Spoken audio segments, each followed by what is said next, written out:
Hi friends, today we'll talk about how to fix or how to solve the problem of Zello app. You click on settings,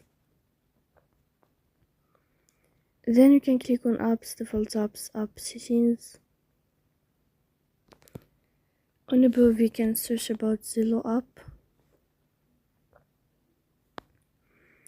then you can click on force stop and you can click OK.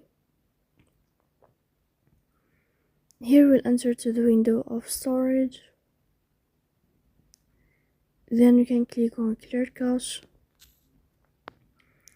In the end you can go to Play Store, you will search about Zello app, and then you can update your app if you find update. So please don't forget to support us by like and subscribe. See you next time in another video, and thank you for your attention and your watching.